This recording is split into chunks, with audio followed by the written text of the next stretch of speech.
নমস্কাৰ।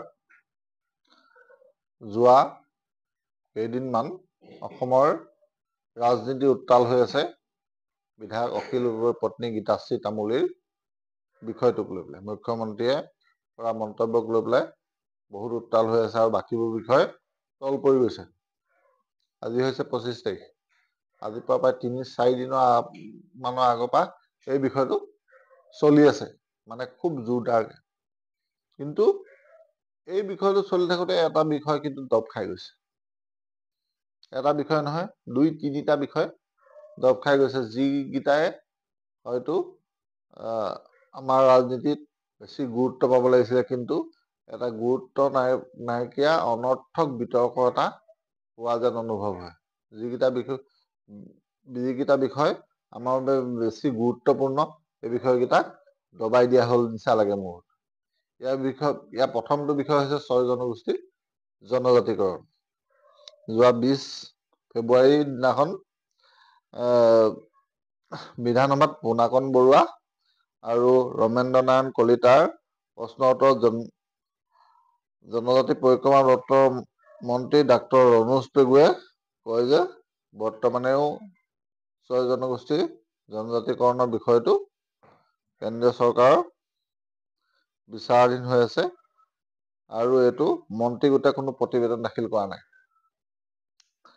মন্ত্ৰী গোটে প্ৰতিবেদনেই দাখিল কৰা নাই।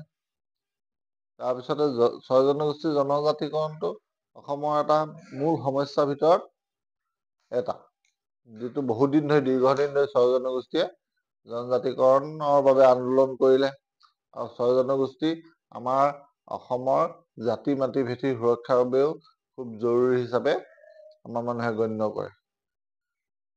এই বিষয়টোত আমাৰ আহোম ছাত্ৰ সন্থাৰ সভাপতিগৰাকীও প্ৰতিক্ৰিয়া ব্যক্ত কৰিছে ইতিমধ্যে।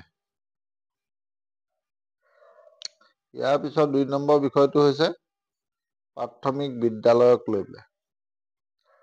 প্ৰাথমিক বিদ্যালয় বিধানসভাত অখিল গগৈয়ে প্ৰশ্ন উত্থাপন কৰিছিলে আৰু অখিল গগৈৰ প্ৰশ্নৰ উত্তৰত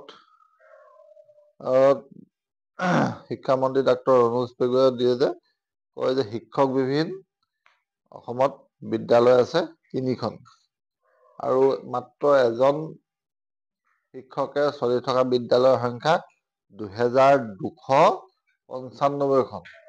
মাত্ৰ এজন শিক্ষকে চলি থকা আৰু 5ম শ্ৰেণীযুক্ত বিদ্যালয় 5জনীয়া শিক্ষক, প্ৰধান শিক্ষক বাদ দি বিদ্যালয়ৰ সংখ্যা মুঠ 2270খন। গোটেই অসমত মাত্ৰ 2270খন বিদ্যালয়তহে 5জন বা তাতকে বেছি শিক্ষক আছে। প্ৰাথমিক বিদ্যালয়ৰ কথা কোৱা হৈছে। এই বিষয়টো তাৰপিছতে ইয়াৰ পিছৰ আৰু এটা বিষয় হৈছে ৰাজপথতে ধুবুৰীৰ সাংসদ ৰকিবুল হুছেইনক কোনোবা অচিনাক্ত গুণ্ডা বাহিনীয়ে মাৰপিট কৰিলে আৰু এই বিষয়ত কেছ হৈ কাৰোবাক গ্ৰেপ্তাৰ কৰিছে।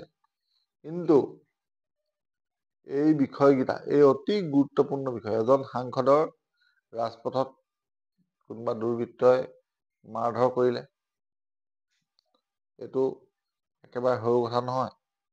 তেওঁ এজন সাংসদ, অসমৰ এটা গুৰুত্বপূৰ্ণ সমষ্টিৰ সাংসদ হয়। তেখেতক, এজন সাংসদৰ যদি সুৰক্ষাটো নাইকিয়া হয়, তেতিয়াহ'লে বাকীবোৰৰ সুৰক্ষা ক'ত থাকিব?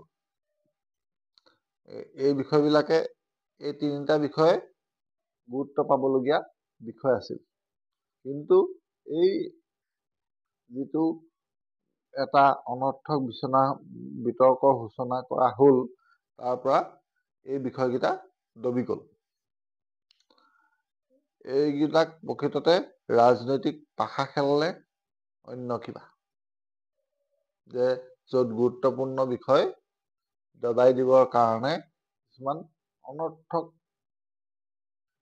এনেকুৱা ধৰণৰ যিবিলাক বিতৰ্কৰ সূচনা কৰা হয় প্ৰকৃততে। আপোনালোকে কি বুলি ভাবে? আপোনালোকৰ মতামত জনাব পাৰিব। ধন্যবাদ।